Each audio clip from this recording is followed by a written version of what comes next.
저희 지난 시간 사도행전 19장 우리 바울이 에베소에서 전도한 내용을 배웠는데 기억나는 내용 있으신가요? 그럼요. 아니 바울이 제자들을 만났잖아요. 네. 그리고 성령이 임하셨습니다. 네. 맞아요. 회당에서 말씀을 전했을 때 사람들 마음이 굳어지니까 바울이 두란노 서원에서 맞아요. 네, 제자들을 또 강론을 했죠. 맞습니다. 제자들에게. 맞아요. 그리고 스게와의 7 아들이 있었는데 네. 예수님의 이름을 의지해서 귀신을 쫓으려고 하는데 그 귀신 들린 사람이 내가 예수도 알고 바울도 아는데 그쵸. 너는 누구냐? 네. 그래서 맞아. 오히려 막 봉변당하는 일도 맞아요. 있었습니다. 맞아요. 많은 일이 있었는데 오늘 19장 후반부를 또 배워볼 텐데요. 너무 오늘 또 기대가 돼요. 너무 기대되니까. 네. 네. 어디로 가서 어떻게 그러니까 전하실까? 또 어디로 가실지.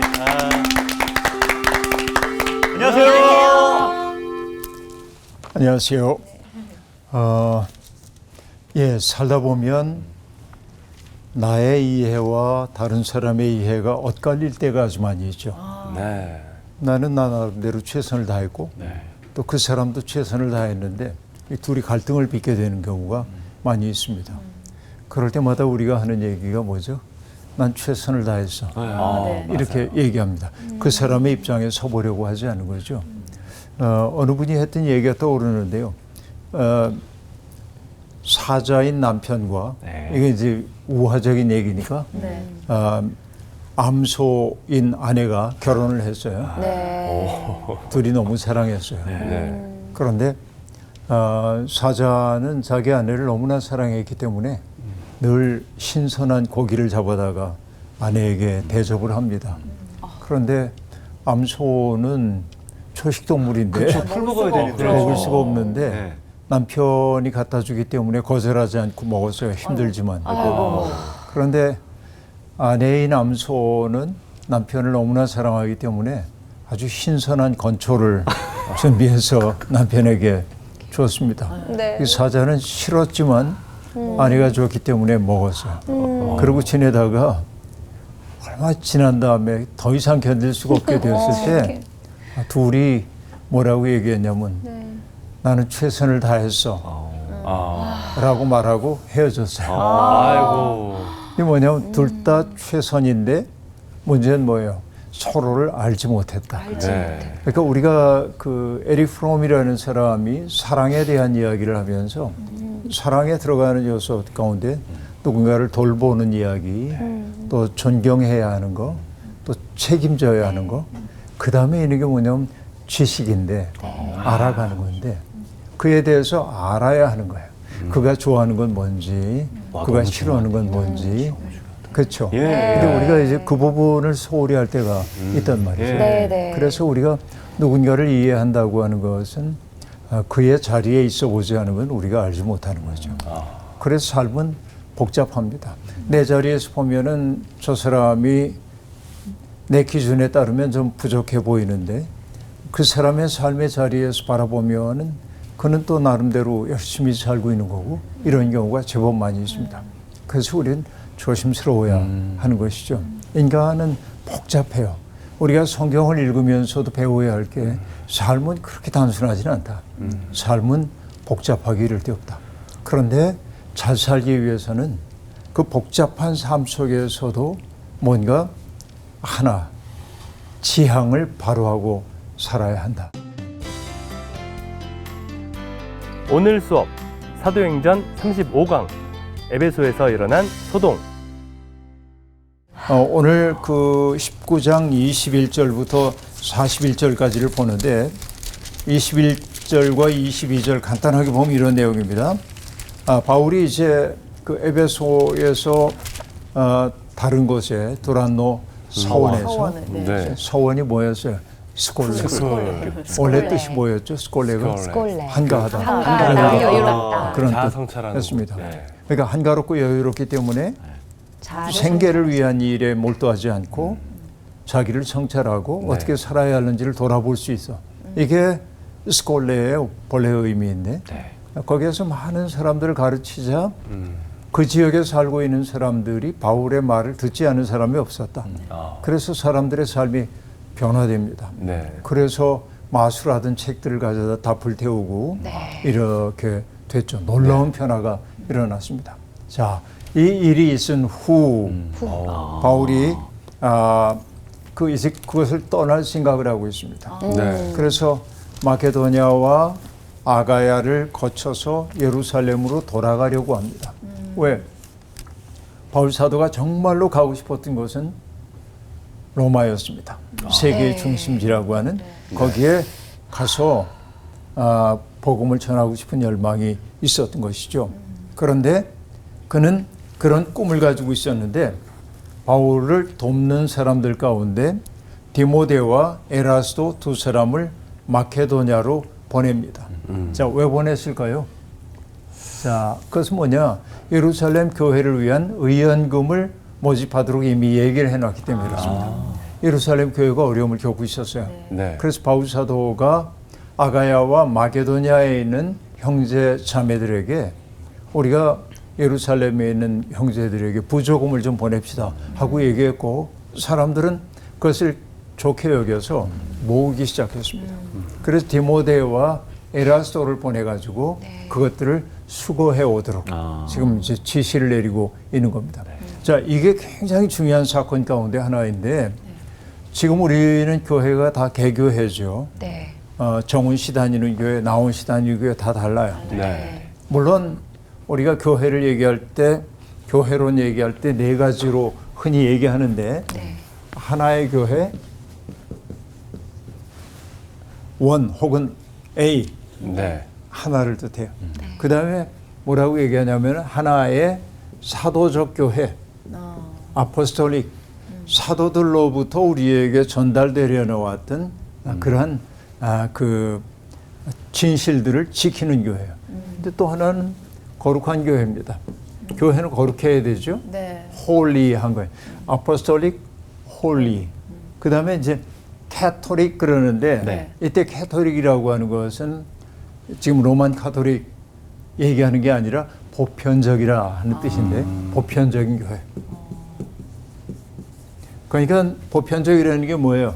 어떤 특정한 계층만을 위한 교회도 아니고 어떤 인종만을 위한 교회도 아니고 젊은이만을 위한 교회도 아니고 사람들이 모두가 다 함께 이루어내는 이런 교회의 모습이라고 얘기하고 있습니다. 하나의 교회. 그러니까 세상에 있는 모든 교회는 하나의 교회라는 것입니다. 그리스도 안에서. 하나님이 한 분이신 것처럼 교회는 하나입니다. 그리스도가 한 분이신 것처럼 성령이 한 분이신 것처럼 세례가 하나인 것처럼 다 하나입니다. 그러나 오늘 우리는 뭐예요? 개별화되어 있죠. 교회들이. 네. 이게 이제 저 교회는 굉장히 어려운데 이쪽 교회는 넉넉하고 이런 경우가 많이 있습니다. 그런데 초대교회도 그런 면모들이 있었는데 바울 사도가 했던 정말 중요한 역할 가운데 하나는 뭐냐? 네.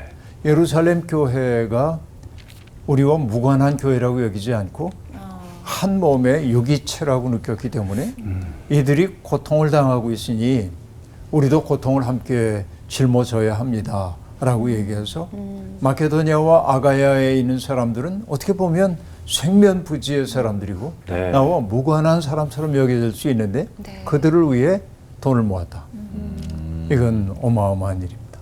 그러니까 이것이 갖고 있는 사건이 뭐냐면 몇 가지가 있는데 교회의 연합과 일치가 일어나게 됩니다. 저 교회와 우리 교회가 다르지 않아. 하나의 교회야. 이게 연합의 정신이 생겨나게 되는 겁니다. 그 다음에 이 일을 통해 사람들에게 넌지시 가르쳐주고 있는 것이 뭐냐. 우리가 예수 그리스도를 통해 구원의 은총을 받았는데 구원받은 사람들의 삶의 내용이 뭔지를 보여주고 있어요. 사랑과 나눔이에요. 네. 이게 구원받은 사람의 삶이라는 사실을 사람들에게 넌지시 일깨워줘요. 그리고 이 일을 주도적으로 했던 게 누구였죠? 바울 사도였어요. 그러니까 바울은 언제나 사도로서의 그 지위를 의심받곤 했었습니다. 왜? 예수님의 12제자에 속하지 않았기 때문에. 그런데 바울이 이렇게 예수의 정신을 수행하는 것을 보게 될 때 사람들은 바울을 인정할 수가 있게 됐던 거죠. 그러니까 이런 굉장히 중요한 일이 일어나고 있고 그 일, 돈 다루는 문제는 오해의 소지가 많은 문제입니다. 그래서 바울은 정말 믿음직한 사람 둘을 택했는데 그 하나가 디모데이고 그렇죠. 또 하나는 에라스도라고 하는 사람임을 우리가 알 수 있습니다. 네. 자, 그 다음 얘기 보면은 전혀 다른 이야기로 이제 넘어가게 되는데요. 23절부터 27절까지 정원 학생. 그때쯤 되어 이 도로 말미암아 적지 않은 소동이 있었으니 즉 데메드리오라 하는 어떤 은장색이 은으로 아데미의 신상 모형을 만들어 직공들에게 적지 않은 벌이를 하게 하더니 그가 그 직공들과 그러한 영업하는 자들을 모아 이르되 여러분도 알거니와 우리의 풍족한 생활이 이 생업에 있는데 이 바울이 에베소뿐 아니라 거의 전 아시아를 통하여 수많은 사람을 권유하여 말하되 사람의 손으로 만든 것들은 신이 아니라 하니 이는 그대들도 보고 들은 것이라. 우리의 이 영업이 천하여질 위험이 있을 뿐 아니라 큰 여신 아데미의 신전도 무시당하게 되고 온 아시아와 천하가 위하는 그의 위엄도 떨어질까 하노라 하더라. 자, 이제 갑자기 이제 그 갈등 상황으로 네. 들어가게 되는데 지난주 우리가 강의할 때 마지막에 바울이 이렇게 선교 활동을 함으로써 아름다운 결실이 맺혀졌고 네. 사람들이 변화되고 막 우린 들떴어요. 그런데 거기 먹구름이 싹 이제 몰려오고 지금 먹구름이 몰려오고 네. 그 대목을 보고 있습니다. 그때쯤 되어 그렇게 말하고 이 도로 말미암아 이 도라고 하는 말이 여기 등장하는데 헬라어로는 호도스라고 하는 말인데 호도스라는 말은 말 그대로 로드입니다. 로드. 길이에요. 길. 네. 그러니까 길 우리가 걸어다니는 단순한 그 길을 얘기하는 게 아니라 우리는 여러분 길도자가 네. 길을 뜻하기도 하지만은 동양적 전통에서 도라고 하는 건 진리이기도 하잖아요. 네, 그렇죠. 그러니까 예수를 따르는 그 길을 여기서는 도라고 이제 얘기하고 있습니다. 그러니까 예수 그리스도의 십자가의 길, 우리가 흔히 예수님이 하신 말씀 가운데 나는 길이요 진리요 생명이니 나로 말미암지 않고는 아버지께로 올 자가 없느니라 라고 말할 때 여기 이것만 가지고 우리가 예수님의 고백을 안다고 얘기할 수 없습니다. 어떤 길이냐가 중요해요. 예수의 길은 결국 뭐예요? 십자가의 길. 그렇죠. 십자가를 향해 가는 길이었습니다. 네. 그 십자가는 범죄를 저질렀기 때문에 결과로 주어지는 것이 아니라 세상 사람들을 진실로 사랑했기 때문에 어두운 세상이 그에게 가한 고통이죠. 이게 십자가의 길입니다. 우리가 예수를 믿고 따른다고 한다면 우리도 이 길을 갈 수밖에 없다. 그리고 진리라고 하는 건 어떤 진리일까요? 성육신의 진리. 말씀이 육신이 되어 우리 가운데 거했다. 여러분 신앙생활이라는 게 다른 게 아닙니다. 우리의 고백을 이건 말이죠. 네. 네. 삶으로 그죠? 이건 실천이에요. 이 과정을 뭐라고 얘기하냐면 저는 번역이라고 그래. 고백을 삶으로 번역하는 과정이야. 이게 신앙생활이에요. 그러니까 내가 고백하고 있는 신앙의 내용을 내 몸으로 살아내야 돼. 그때 우리는 비로소 예수가 진리라고 얘기할 수 있어요. 예수적으로 사는 거. 그 다음에 생명이라고 하는 건 어떤 생명일까? 부활의 생명. 그렇죠? 부활이라고 하는 건 죽어도 죽지 않는다라고 하는 것이지만 부활의 의미, 더 큰 의미는 뭡니까? 나는 패배해도 하나님 패배하지 않으신다. 우리의 싸움은 궁극적인 승리의 싸움이다 라는 걸 믿는 거죠. 여기서 생기는 게 뭡니까? 자유로움입니다. 네. 당당함입니다. 나는 패배해도 무너지지 않는다. 이것이죠. 이게 굉장히 강렬한 얘기라고 볼 수 있겠는데 그러니까 바로 이것이 그 도입니다. 얻었습니다.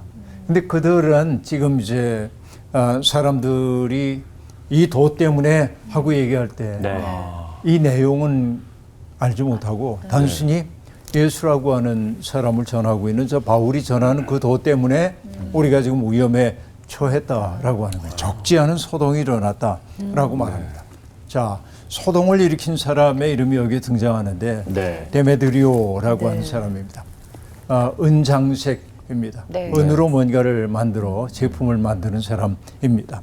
그가 그 에베소에서 굉장히 유명한 신전이 아르테미스 신전, 아데미 신전이라고 얘기하는데 그 신전 신상의 모형을 만들어서 그렇죠? 그것을 사람들에게 판매하는 사람이었고 자기가 거느리고 있는 직공들이 제법 많이 있어서 그 직공들이 은으로 만드는 그 신상 판매함으로 얻어진 수익금으로 풍부하게 지내다. 아닙니다. 근데 여러분 고대 세계에 보면은 뭐가 있냐면은 직공조합이 있었어요. 직공조합이요? 직공들 모임. 네, 어디든 조합이 있네요. 네. 우리가 중세에서는 그런 걸 길드라고 얘기하기도 길드. 했는데 들어보셨죠? 네, 네. 고대 세계 로마 세계에서는 그걸 콜레기아라고 얘기를 했는데 콜레기아라고 하는 모임이 있었어요. 그러니까 그들이 이렇게 모였던 것은 여러 가지가 있습니다. 같은 직능을 가지고 있기 때문에 이 사람들이 모여서 했던 일 가운데 하나는 뭐냐면 우리들의 이해관계가 침범당하지 않도록 우리끼리 상호 부조해야 돼. 이게 이제 첫 번째입니다.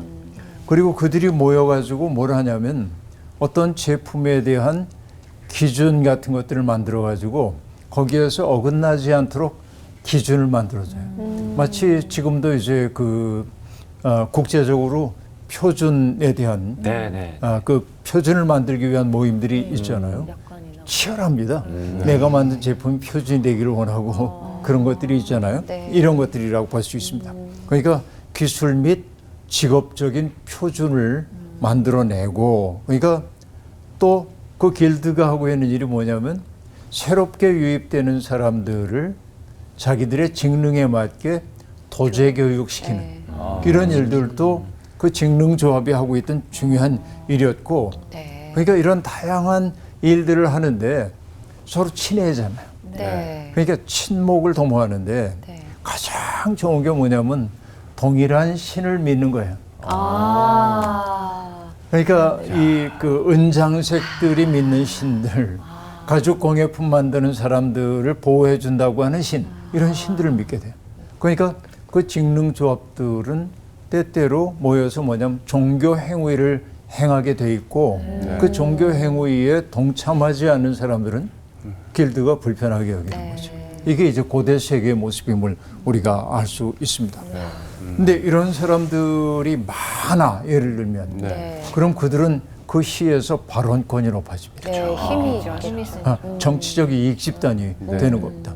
그러니까 지금 이 데메드리오라고 하는 사람은 은장색들의 직인조합의 리더격인 사람이라고 볼 수 있습니다. 그 사람이 딱 등장해서 이제 사람들을 모아서 말합니다. 자, 우리가 이렇게 풍족한 생활을 하는 게 우리의 이 직업 때문인데 이 바울이라고 하는 이 사람이 문제다 말이지. 에베소를 비롯한 아시아 전역을 통하여서 수많은 사람들에게 뭐라고 얘기한다는 겁니까? 손으로 만든 건 신이 아니다. 그들은 손으로 지금 신상을 만들고 있잖아요. 그러니까 여기 신상 만들었는데 사람들이 자기 집에 모셔놓고 신으로 모시고 있는데 이건 신상 아니다. 이렇게 얘기한다는 거예요. 데메드리오의 입장을 알겠죠? 어떤 입장인지 우리가 알 수 있습니다. 자, 지난주에도 얘기했지만은 이 아테미 여신상은 가슴이 많은 그런 형상으로 이렇게 돼 있고 가슴이 많다고 하는 건 풍요와 다산을 보장해 준다. 이 여신을 내가 모시고 있으면은 여신의 가호로 내 집이 보호될 뿐만 아니라 내 산업이 번창하고 돈도 벌고 풍족한 삶을 살 수 있을 거다. 이렇게 생각하고 그리고 지난주 얘기한 대로 그 신전의 크기가 어마어마하거든요. 가로 115m, 세로 너비가 55m, 높이가 18m, 대리석으로 된 기둥이. 그런데 그 기둥이 몇 개라고 하냐면 127개의 기둥이라고. 와, 진짜 많네요. 여러분 이게 18m의 기둥이 요만할 일은 없잖아요. 엄청 큰 대리석으로. 그러니까 그게 지금 봐도 장엄할 텐데 고대 세계에 그걸 보면은 그냥 거기에 신이 머물 것 같은 느낌이 들 수밖에 없었을 것입니다. 그러니까 이 에베소의 수호신으로서 아르테미스 여신이 얼마나 존중받고 있는지를 우리가 알 수 있습니다.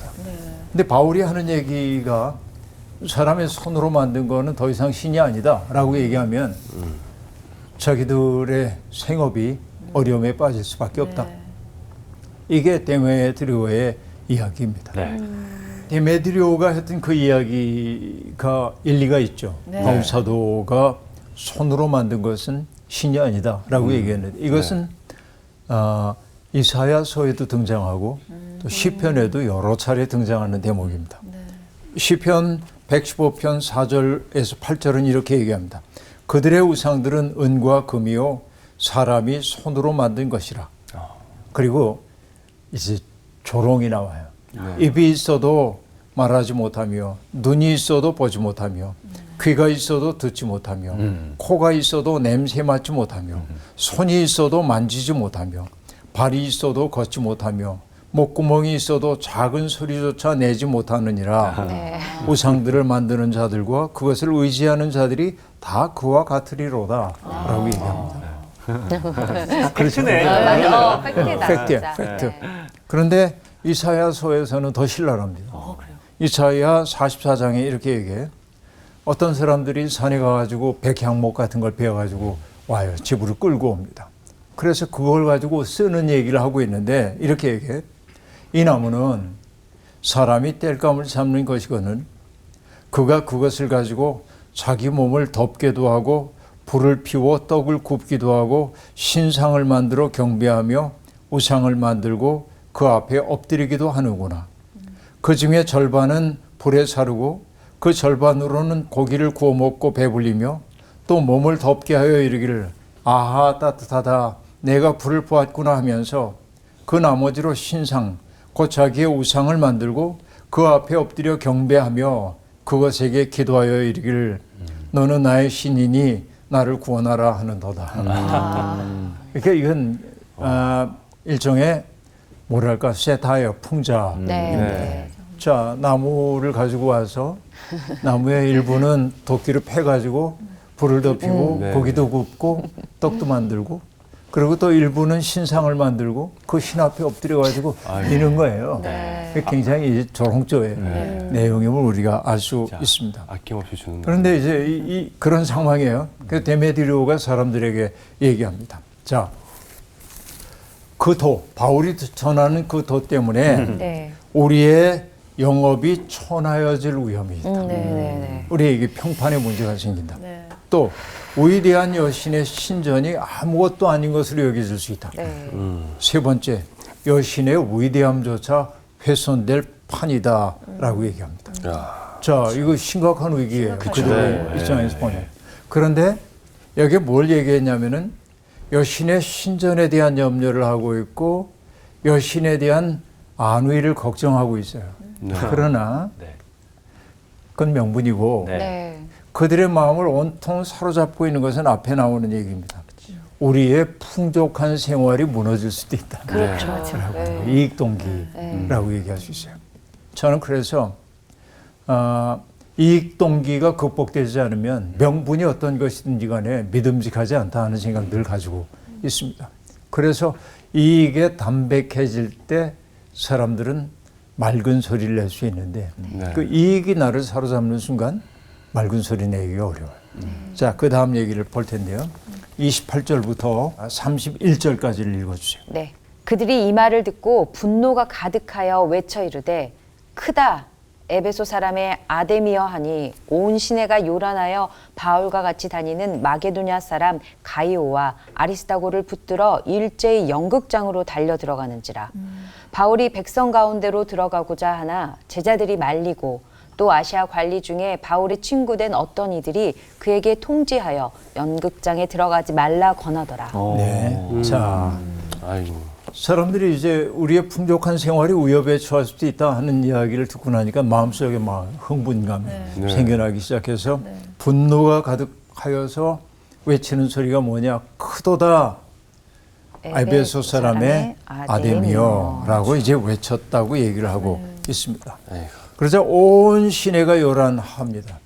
계속 크도다 아테네 사람의 여신 아데미어 이렇게 외쳤겠죠. 근데 여러분 이게 구호라고 하는 게 사람을 흥분시키는 부분이 있습니다. 그렇죠?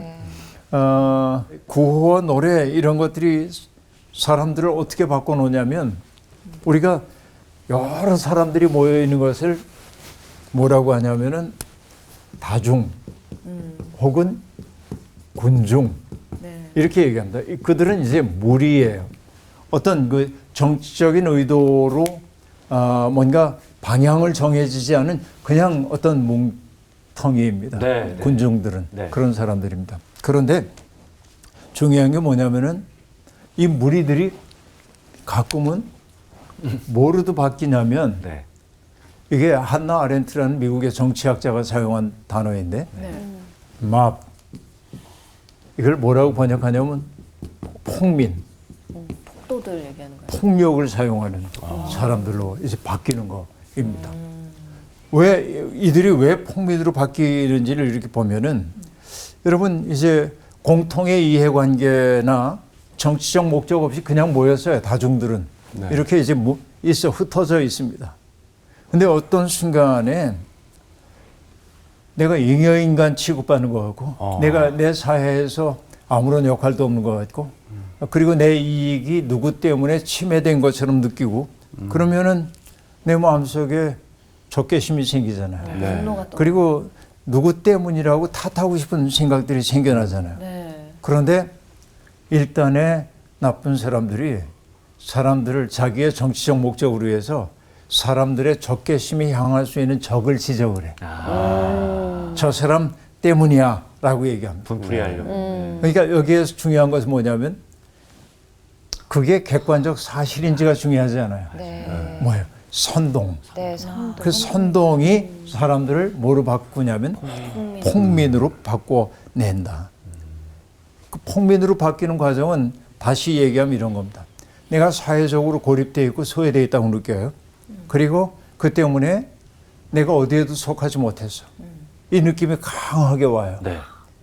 근데 어딘가 소속되고 싶은 생각이 있잖아요. 네. 네. 그때 누군가가 우리의 분노에 불을 질러주고 우리는 하나라고 얘기하면서 우리가 불행해진 것은 저 사람 때문이야 라고 얘기하는 순간 사람들은 강력한 소속감을 느끼게 되고 네, 그들을 공격하게 되고 그렇게 되는 것이죠. 바로 이것이 20세기에 우리 인류의 역사에 등장했던 가장 나쁜 전체주의 히틀러주의와 스탈린주의를 낳았던 까닭이 바로 그런 데 있다고 얘기할 수 있습니다.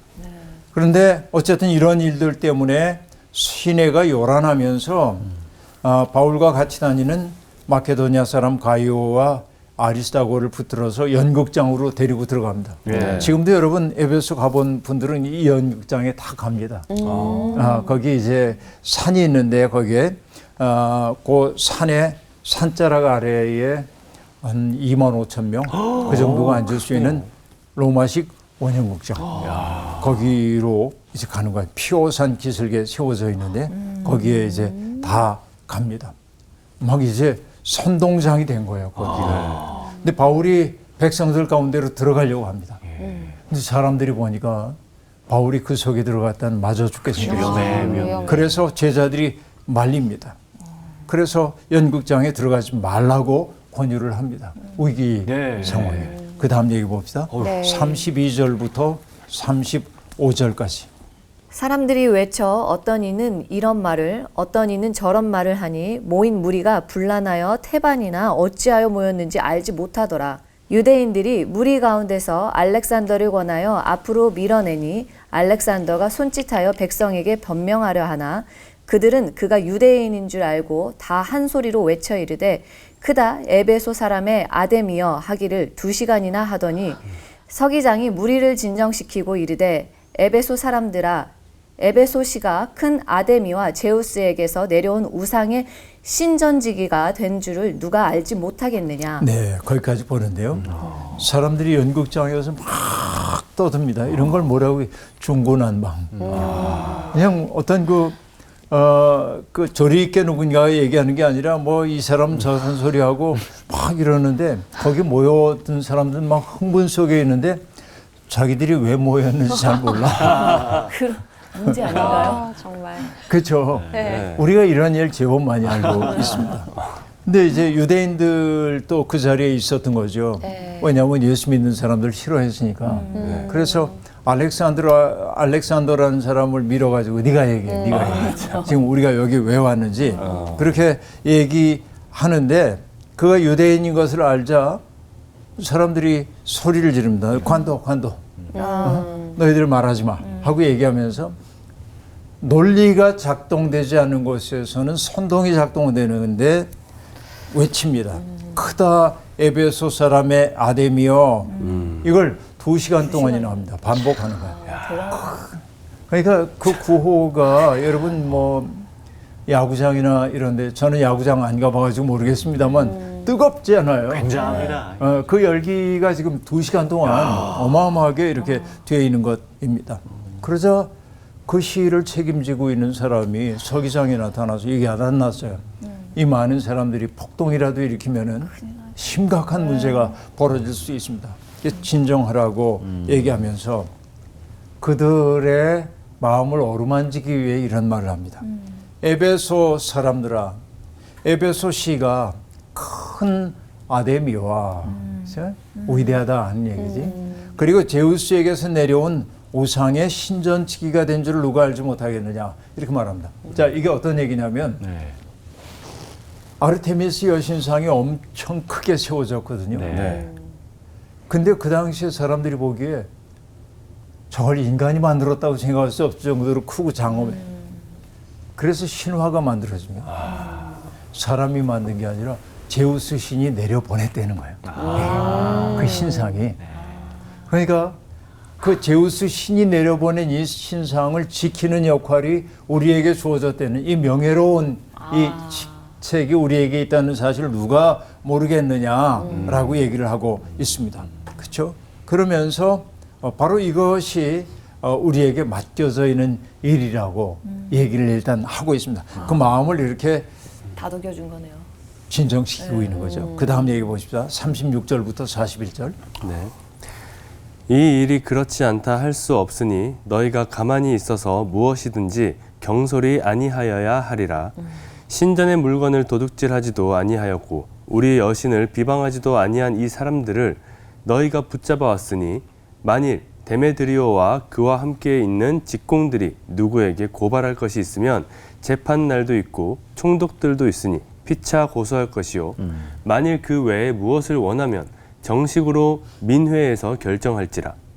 오늘 아무 까닭도 없는 이 일에 우리가 소요 사건으로 책만 받을 위험이 있고 우리는 이 불법 집회에 관하여 보고할 자료가 없다 하고 이에 그 모임을 흩어지게 하니라. 자, 이게 참 대단한데 이 서기장의 그 어법입니다. 네. 사람들을 흥분시키지 않고 천재인데? 천재적이죠. 그들에 대해서 지금 얘기를 해요. 그러니까 여러분 로마의 관료를 우리가 함부로 그 낮춰볼 수가 없어요. 이 사람들은 준비된 사람들입니다.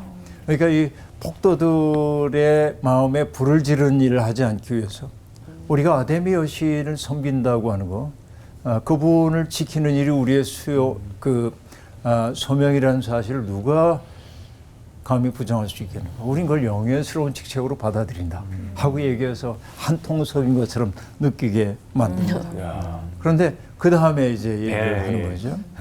그 일이 그렇지 않다고 할 수 없어. 그래서 우리가 지금 해야 할 일은 뭐냐. 그런 소중한 소명을 받을 만큼 어떤 일도 경솔히 해서는 안 된다. 자칫하면 폭민으로 변할 수 있는 사람들을 그렇죠? 네. 이제 그들의 폭력의 열정이 막 들끓고 있을 때 폭력의 출구를 만들어주지 않고 바람을 좀 빼는 거예요. 바람이 좀 빠지도록 만들어줘요. 이게. 그래서 우리가 이 일을 맡고 있다는 사실을 부정할 사람은 아무도 없다. 그러니까 우리에게 지금 필요한 것은 마음을 가라앉히고 무모한 일을 하지 않는 것이다 라고 얘기합니다. 그리고 얘기합니다. 여기 잡혀온 사람들은 신전에 물건을 훔친 사람들도 아니고 또 여신을 모독하지도 않았다. 이렇게 얘기합니다. 그런데 그런 범법 행위가 없는데도 불구하고 그들에게 폭력을 가한다고 한다면 엄중한 로마법이 이것을 용납할 수가 없다. 절차상의 문제를 딱 얘기를 지금 하고 있는 겁니다. 그리고 얘기합니다. 데메드리오와 그의 기술자들이 여기에 있는 사람들을 고발할 생각이라고 한다면 정기적으로 열리는 재판날이 있으니 네. 그날 지방 총독에게 와서 고발하고 로마 법의 판단을 받아봐라 라고 얘기합니다. 그러니까 우리가 해야 할 일이 있다고 한다면은 정해진 법의 테두리 안에서 모임을 열어 해결해야 한다고 이야기하고 있습니다. 자, 그가 이렇게 얘기하는 까닭이 뭡니까? 자칫 잘못하면 소요 사태가 벌어질 수도 있고 공공의 안녕이 해치게 되면 네. 자기가 책망받을 수도 있죠. 그래서 그는 사람들을 이렇게 안돈시키고 있습니다. 그 다음에 그가 하는 말 가운데 하나는 이런 것입니다. 이러한 소란스러운 모임을 허락도 받지 않고 열었는데 그렇다고 한다면 누군가가 책임을 져야 할 수도 있다라고 얘기함으로 그 정치가 불법 집회라는 사실을 넌지시 얘기하고 있습니다. 여기에서 우리는 굉장히 신중하고 노련한 로마 관리의 모습을 볼 수 있습니다. 자, 이게 이제 바울이 에베소에서 겪은 일입니다. 결국 아르테미스 여신과 관련된 일 때문에 에베소에서 굉장히 큰 어려움을 겪게 되는 이야기를 보는데 저는 여기에서 우리가 주목해야 될 게 바로 이 지점이라고 보는데요.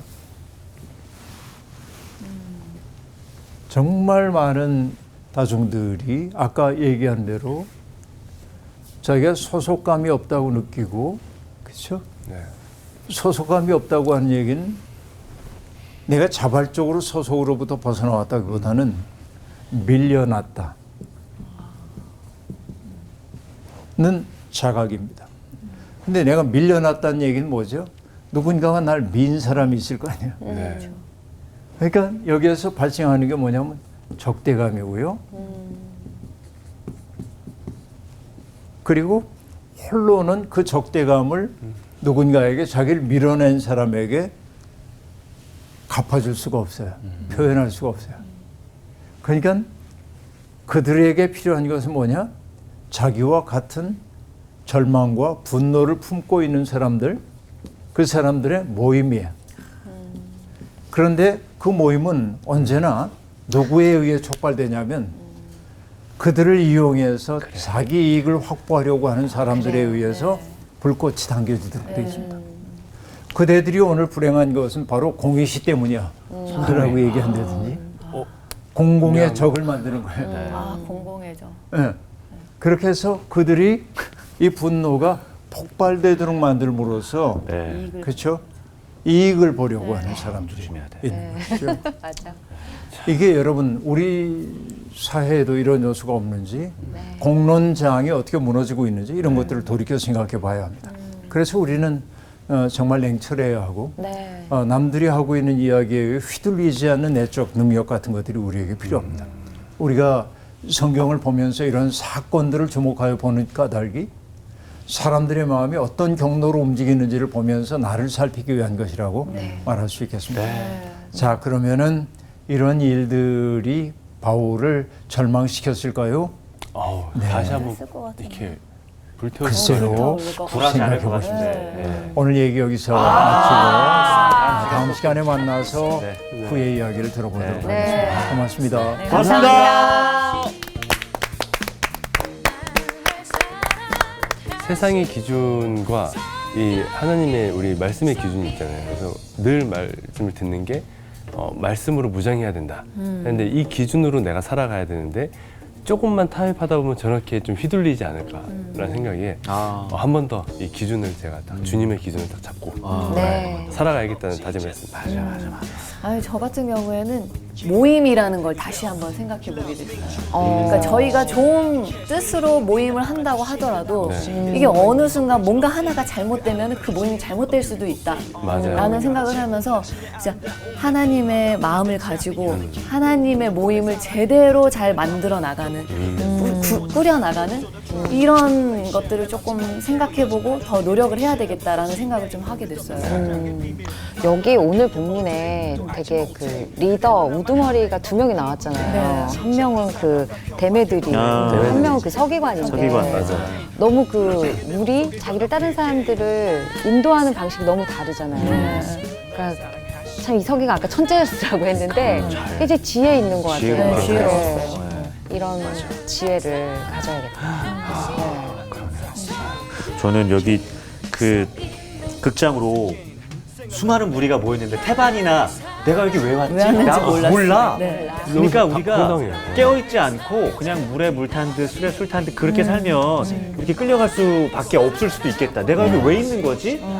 라고 할 수 있으니까 아까 휘 씨가 말한 것처럼 정말 기준을 바로 세우고 네. 판단력, 어떤 분별력을 우리가 잘 가려야겠다. 네. 그런 생각이 들었습니다. 깨어있죠? 네. 깨어서 우리 길이여 진리여 생명이신 우리 주님을 향해서 또 나아가는 한 주가 됐으면 좋겠습니다. 네. 다음 주 너무 기대돼. 바울이 어떻게 됐을까, 어떻게 바울이? 됐을까?